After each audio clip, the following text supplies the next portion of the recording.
Excuse me, yan ba?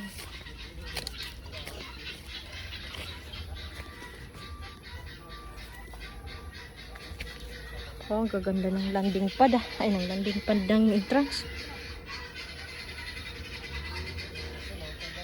Yun pa.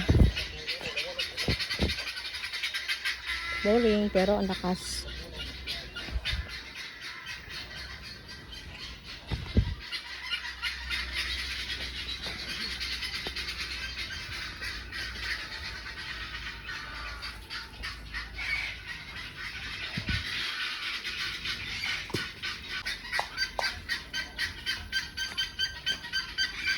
Grabe, ang gaganda.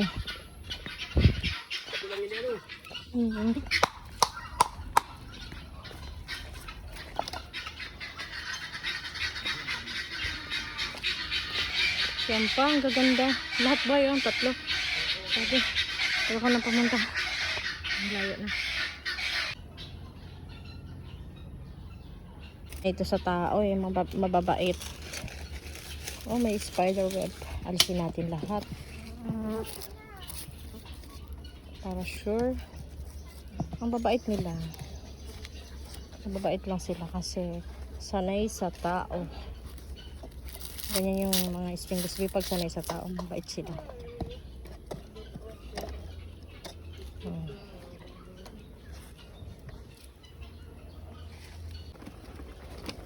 Oh, ang ganda niyan.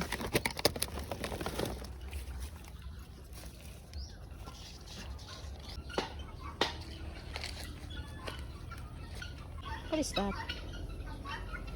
Flower. Kung mapapansin natin, boring ito.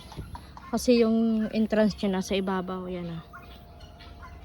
Nagbago sila ng entrance. Nasa ibabaw na.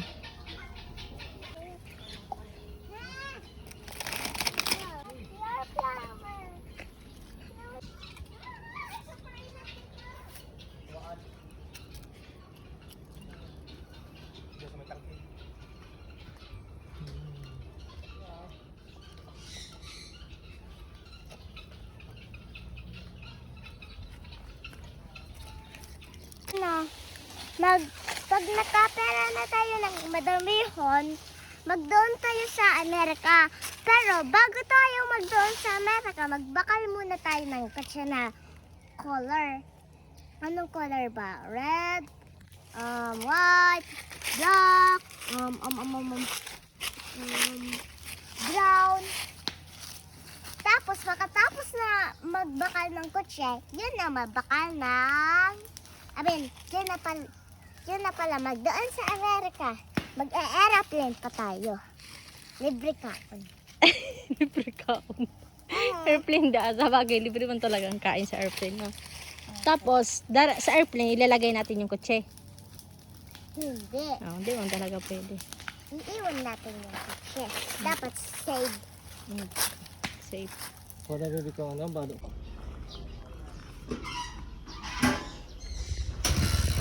Kain. Ayun ni Kuya bumigyan na. Sinabawan. Tayo, ha? Wow, bangus. Na may ano to, manggang putot. Hilaw. Tapos kanin. Yan ang ating ulam. Yan na kayo ta. Karain, karain, karain.